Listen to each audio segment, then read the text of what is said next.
Di mana Yesus memberi makanan kepada 5.000 orang dari 2 ikan 5 roti. Betul? Dari segi arkeologis, gini, gereja yang pertama-tama didirikan di tempat ini dari abad yang keempat, yaitu zaman Bizantin. Kemudian, gereja pertama sudah jauh-jauh hari dihancurkan oleh Khosrow II, raja dari Persia, yang begitu masuk ke sini pada tahun 614 setelah Masehi kita ngomong. Gereja yang pertama habis, hancur. Lalu kemudian pada tahun 1932, 2 orang arkeologis dari Jerman, namanya Profesor Mader dan Profesor Schneider, begitu datang kemari dan mulai menggali di tempat ini. Kemudian direnovasi pada tahun 1980 sampai 82. Berarti kalau kita nanti masuk ke gedung itu gedung yang relatif baru dari tahun 1980 ya, didirikan di atas fondasi yang asli. Berarti apa? Bapak Ibu, di tempat ini saya bisa bilang gini, kita cukup beruntung karena di tempat ini, hanya di tempat ini kita betul beruntung kita boleh masuk ke gereja yang modern yang didirikan persis di atas fondasi yang asli dari gereja dahulu. Atau dalam kata lain, kita di tempat ini bisa belajar dan lihat gereja yang asli seharusnya kelihatan bagaimana. Apakah jelas sampai sini? Coba lihat. Apa yang kita bisa lihat? Atrium. Atrium dalam bahasa Latin artinya tempat masuk. Dari kata seperti entrance. Atrium. Oke? Entrance. Lalu narthex saya akan skip dulu. Oke? Altar. Di tengah, pusat. Lalu protesis sama diakonikon. Protesis, tempat di mana romo-romo kerja, mempersiapkan alat-alat, misa, ganti baju, apa saja. Diakonikon, apa itu? Itu juga tempat untuk romo, tetapi juga perpustakaan kitab-kitab suci. Contohnya, kalau Alkitab sudah dipakai bertahun-tahun, ya, tapi bukan 2 tahun, 5 tahun. Kalau sudah dipakai 400 tahun. You know, ada beberapa Alkitab paling tua di sini. Alkitab paling tua tetap ya masih ada. Umurnya sudah 1.300 tahun dalam bahasa Ibrani. Itu Alkitab yang nggak mungkin dipakai lagi, terlalu tua. Alkitab itu nggak mungkin, nggak boleh dibuang. Itu bukan sampah. Maaf. Alkitab seperti itu, alat suci itu harus disimpan dalam diakonikon seperti perpustakaan kitab suci, atau dimakamkan seperti jenazah manusia. Ada doa khusus. Apakah jelas Bapak Ibu? Jadi kalau kita ngomong gereja modern Bapak Ibu, ya, tentu saja atrium ada, altar ada, protesis diakonikon ada. Yang tidak ada lagi adalah narthex. Apa itu narthex? Narthex itu daerah yang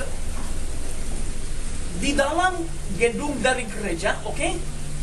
Akan tetapi di luar daerah altar. Daerah ini yang terbuka, seperti lapangan ini. Ini namanya narthex. Narthex dipakai oleh siapa? Oleh orang yang tidak boleh ikut perjamuan kudus. Siapa tidak boleh ikut perjamuan kudus? Orang? Betul.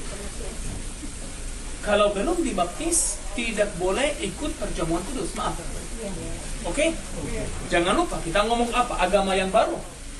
Pada waktu itu agama Katolik masih baru lahir, baru mulai jalan. Banyak orang mau ikut, mau lihat, mau percaya, tetapi belum dibaptis. Contohnya, kalau saya tinggal di daerah Galilea, saya sudah dengar ada seorang Yesus dari Nazaret. Waktu dia di Kana, wah luar biasa, air berubah menjadi anggur. Saya bilang oke, saya mau lihat. Tapi kalau belum dibaptis, mana boleh ikut perjamuan kudus? Apakah jelas? Jadi nartex orang yang nggak boleh masuk ke altar. Mudah-mudahan cukup jelas. Sekarang puji Tuhan tidak ada nartex lagi. Kenapa puji Tuhan? Karena sekarang pada waktu lahir langsung bisa dibaptis. Jangan lupa pada zaman dahulu, pada zaman Romawi, orang kalau lahir, ya, kalau langsung dibaptis bisa juga sampai dibunuh oleh orang Romawi. Sekarang bebas. Juga sampai di Indonesia, negara Islam yang terbesar, no problem. Bisa dibaptis, aman. Puji Tuhan. Jadi nartex itu nggak perlu dipakai lagi. Apakah cukup jelas Bapak Ibu? Sedikit informasi yang saya mau tambah lagi, boleh? Sekarang dari segi Alkitab, Yesus memberi makanan kepada 5.000 orang laki-laki. Mereka makan dari 2 ikan, 5 roti. Apakah masuk akal itu? Tidak. Betul. Saran saya ke Anda, janganlah cari masuk akal di Alkitab. Itu namanya mujizat. Kalau tidak masuk akal, tetapi terjadi, itu namanya mujizat. Berarti kuasa dari Yesus tidak terbatas. Amen. Itu penting. Kita harus menerima Yesus dan kuasanya. Bukan dengan logika kita.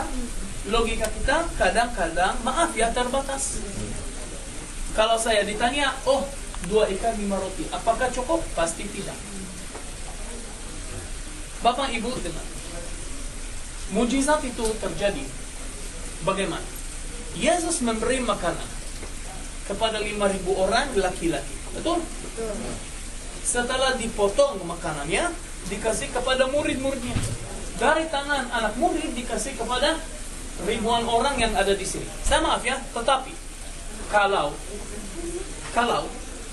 murid-muridnya kurang percaya sama Yesus, mereka sebagai manusia doang bisa lihat hanya 2 ikan 5 roti. Come on, mana cukup untuk ribuan orang? Jangan lupa, jauh lebih banyak daripada 5.000. Saya juga sendiri kurang tahu berapa. Mungkin 7.000, mungkin sampai 12.000. Saya kurang tahu. Oke, banyak orang yang nunggu makanan. Kalau murid-muridnya sebagai manusia doang seperti kita, kurang percaya. Mereka bisa juga bilang gini, mari kami, begitu dikasih makanan, makan dulu. Kalau sudah puas, baru mulai bagi-bagi, kasih orang. Kalau itu betul terjadi, habis, mujizatnya habis. Hancur.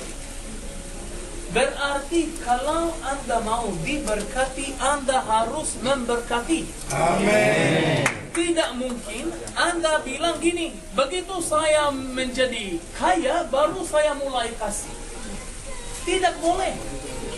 Harus kasih untuk terima. Itu namanya terima kasih. Betul? Coba lihat Danau Galilea. Betul. Harus ada mengalir. Ini coba lihat. Danau Galilea dapat air dari mana? Sungai Yordan, betul? Masuk. Dan juga keluar dari Danau Galilea. Sungai Yordan juga keluar. Tempat baptisan yang tadi, itu tempat di mana Sungai Yordan keluar dari Danau Galilea menuju ke Laut Mati. Oke? Laut Mati hanya dapat air, tidak memberi. Coba lihat, Danau Galilea hidup. Laut Mati betul-betul mati. Oke, cukup jelas? Jelas. Jadi Bapak Ibu, tempat di mana Yesus memberi makanan kepada 5.000 orang laki-laki di sini. Tempat di mana makanan berlimpah-limpah, dan saya juga mau memberkati Anda sebagai orang apa yang berziarah.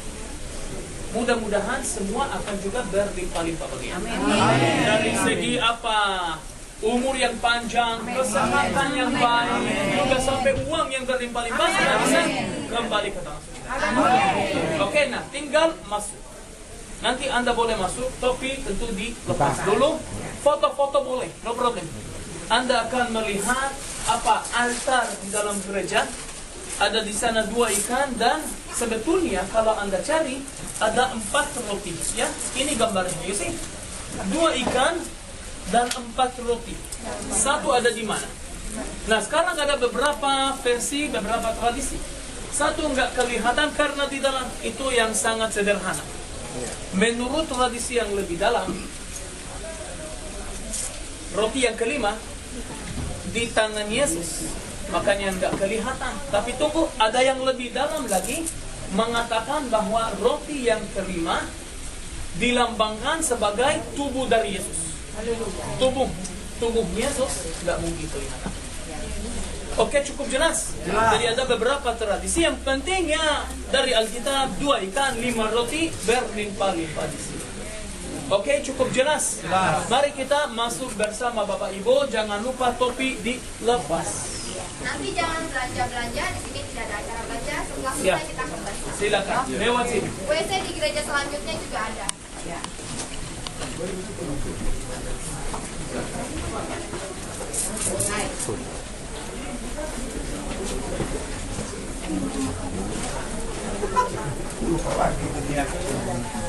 Ya,